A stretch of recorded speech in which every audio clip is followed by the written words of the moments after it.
Welcome everyone back to Islam with the dates. Firstly, looking at the radar to see what's going to go on in the next few days. Now, as you can see here, it's been fairly dry. I mean, it does look like there's been a little bit of snow actually, a little bit earlier in East Anglia, East England area, and even in the northern areas. So, still been a little bit snowy. Not as much as recently, but still quite snowy. Obviously, it has been quite cold. It's only gotten to 3 degrees in my area, 2 degrees, so very, very cold for this time of year.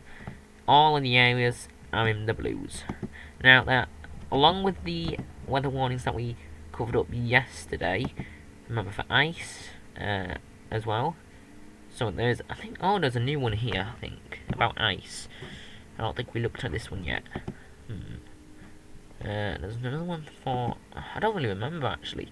There's lots of weather warnings, as you could remember.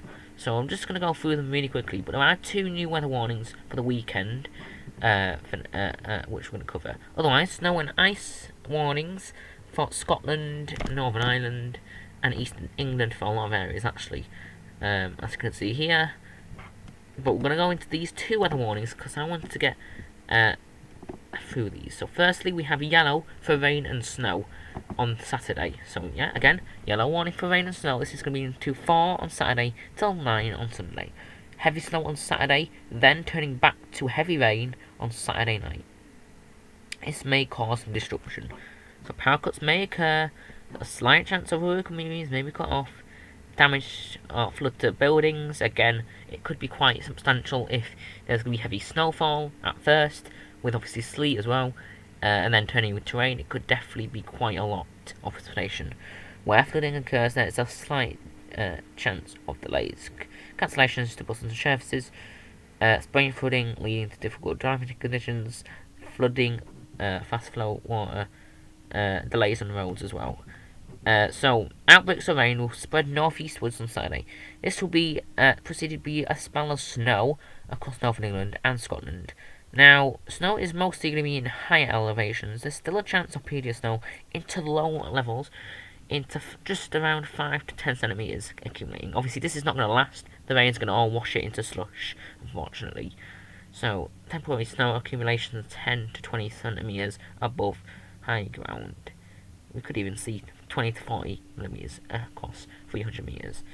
And it's going to be quite windy as well, so difficult driving conditions are likely over, obviously, high level routes, interruption to power supply, and lots of rapid fall of lying snow when the mild air arrives. Because as the snow here, there is a mild air, then it turns back to rain. For the rain, 20 to 40 millimetres in upland areas. So, again, a good likelihood of lots of rainfall to come, especially with all the snow. So, very low likelihood, but a medium impact. We have another weather warning, 2 weather warnings actually, for rain. Again, this is for Wales. Heavy rain is likely to cause destruction and flooding over to South Wales. Again, communities may be cut off, spray flooding, possible power cuts. Homes and businesses could be flooded, fast flowing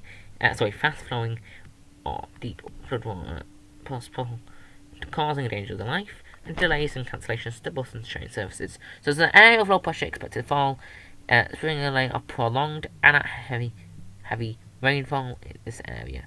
We could see some hill snow as well on this. We are going to see 50 to 75 millimetres of rain falling quite widely, to 100 and 125 millimetres over high ground. Very ridiculous. Lots of heavy rainfall, with maybe even 150 millimetres. Also going to get a lot of winds as well, so it's going to be quite windy, probably up to 20 miles per hour on that one. It has a very low likelihood, but a medium impact. Now, if it gets even more substantial, it could bump up to an amber warning, so we'll have to see what happens there. There's another weather warning for rain again. It's a little bit smaller. This is just in southwest of England. All the other flooding, train services cancelled, but a deep area, literally the same reason really.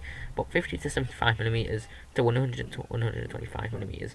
This has a very long likelihood and a medium impact. Now, onto the weather at the UKV. You can see plenty of hill snow and some coastal snow into the east of England today. And then on to Thursday, we could it's not too bad in some areas. We could see some snow actually in the southwest of England, mixed in with some rain as well. So definitely something to look out for. On to Thursday, there's a small area of snow showers pushing in. It will be weakening as it gets more south as well. So some areas could see some snow showers on Thursday night. On to Friday, an area of cloud pulls in with an area of snow and rain. Like I said, bringing the potential for destruction. You can see the main areas probably going to be snowing for a few hours, then turning back to rain, and the rain is going to be quite heavy as well in some areas, maybe even thundery. We'll have to see what happens there. But lots of weather things happening on that day. Otherwise, as the rain clears away onto Sunday, it will still have a thick cloud cover with some outbreaks possible into Monday. So definitely looking a lot interesting onto there. -5 today, by the way, so very cold. Now, today itself, literally just low single digits, and even some areas just barely below 0. And tonight, it is going to get to -5 in some areas. I can see a -8 there, and all this -3s and -2s are spreading towards London now, into the south. You can see here, -7 still, very cold indeed, especially on the hills. Again, even colder actually, just low single digits and barely below 0. On to Friday night, and into the night of on to the night of Friday. We can see here definitely could get very cold in the north. -9 I can see there, -7 in Scotland still, peaking to around the minuses. And before the mild weather comes, it does get quite cold, very bitterly cold into northern Scotland. -11 to -13 in the Highlands of Scotland. It could in the Isles of Skye area, if you know what that is. Is that a -16 there? My God, it can't get that much. We'll have to see what happens there. But that is very, very ridiculously cold. On to Saturday though, the wedge of warmer air pushes in, or milder air. We could see highs up to 14 to 15 degrees in some areas, back towards above average again. And on to Sunday itself, could see 15 to 16 degrees. Now, this milder weather does not last that long, as it gets a little bit more around average temperatures. You can see the area of cold weather just coming in there, and pushed in for a brief area of mild weather, and then hopefully turning a little bit more average all the time. So thank you for watching, I'll see you in the next video.